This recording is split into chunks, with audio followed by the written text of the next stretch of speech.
రాజధాని అమరావతి నగర ప్రాంతంలో అభివృద్ధి పనులు వేగం పుంజుకోవడానికి రాష్ట్ర ప్రభుత్వం ప్రతి అంశంలోనూ కీలకమైన నిర్ణయాలు తీసుకుంటూ ఉంది. ఒకవైపు సిఆర్డీఏ, మరోవైపు అమరావతి డెవలప్మెంట్ కార్పొరేషన్ సంబంధిత శాఖలు అభివృద్ధి పనులకు సంబంధించి టెండర్లు పిలిచే కార్యక్రమాల్లో నిమగ్నమై ఉన్నాయని చెప్పాలి. రాజధాని నిర్మాణం అభివృద్ధి పనులకు సంబంధించి ఎలాంటి జాప్యం లేకుండా ఉండాలనేటువంటి ఆలోచనతో 29 గ్రామాలని మొత్తం 13 జోన్లుగా విభజించింది. ఈ 13 జోన్లలో మొదటి 6 జోన్లు మాత్రం ఎంతో ప్రాధాన్యత కలిగినటువంటి జోన్లుగా గుర్తించింది. వాటిలో 1, 2, 3, 6, 7, 10 ఈ జోన్లో ప్రాధాన్యత కలిగినటువంటి జోన్లుగా గుర్తించి అభివృద్ధి పనులకు సంబంధించినటువంటి టెండర్లను కాల్ఫర్ చేశారు.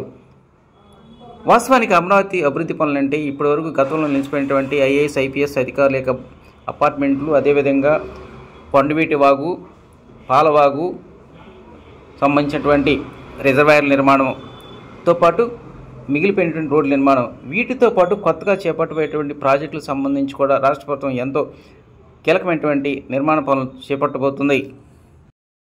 రాష్ట్ర ప్రభుత్వం గుర్తించిన మొదటి 6 జోన్లో రైతుల యొక్క ప్లాట్ల అభివృద్ధి అనేది కీలకమైందని చెప్పాలి. అమరావతి రాజధాని ప్రాంతంలో మొత్తం 29,000 మంది రైతులు 35,000 ఎకరాల భూమిని రాజధాని నగరానికి అప్పగించారు.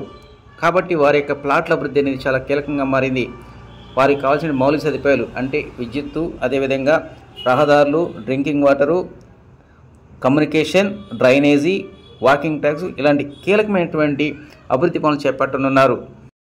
రాష్ట్ర ప్రభుత్వం గుర్తించినటువంటి జోన్ 1ఏలో నెక్కెళ్ళు, అదేవిధంగా జోన్ 1బిలో నెక్కెళ్ళు, శాఖమూరు, అదేవిధంగా జోన్ 2ఏలో అనంతవరం, నెక్కెళ్ళు, నేలపాడు, శాఖమూరు, తుళ్ళూరు, అదేవిధంగా జోన్ 2బిలో అనంతవరము, నేలపాడు, నెక్కెళ్ళు, శాఖమూరు, తుళ్ళూరు, అట్లానే జోన్ 5బిలో అబ్బురాజుపాలెం, బోరుపాలెం, దొండపాడు, రాయపాడు, అదేవిధంగా జోన్ 5డిలో అనంతవరం, తుళ్ళూరు, రాయపడి ఇట్లా కీలకమైనటువంటి గ్రామాలు ఉన్నాయి. ఈ గ్రామాల్లో రైతులకు సంబంధించినటువంటి భూములు అభివృద్ధి చేయడానికి రాష్ట్ర ప్రభుత్వం టెండర్లు కాల్ఫర్ చేసింది. రైతుల యొక్క ప్లాట్ల అభివృద్ధితో పాటు కొండవీటి వాగు, పాలవాగు రిజర్వాయర్లు, అదేవిధంగా కొండవీటి వాగు వెడల్పు, లోతు పెంచడంతో పాటు గతంలో చెప్పిన విధంగానే గవర్నమెంట్ కాంప్లెక్స్లు నిర్మాణము, మధ్యలో మిగిలిపోయినటువంటి ఐఏఎస్, ఐపీఎస్ అధికారుల యొక్క అపార్ట్మెంట్ల పనులు ప్రారంభించడం, ఇవన్నీ ఏకకాలంలో జరపడానికి ఇప్పటికే టెండర్లు కాల్ఫర్ చేశారు.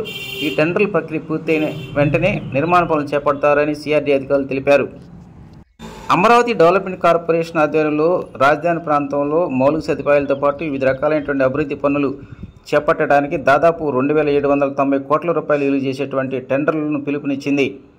ఈ బిడ్లు దాఖలు చేయడానికి ఈ నెలాఖరు వరకు గడువు నిర్దేశించారు. టెండర్లు ఖరారైన వెంటనే అభివృద్ధి పనులు చేపట్టడానికి అవకాశాలు ఉన్నాయని సిఆర్డీ అధికారులు తెలిపారు.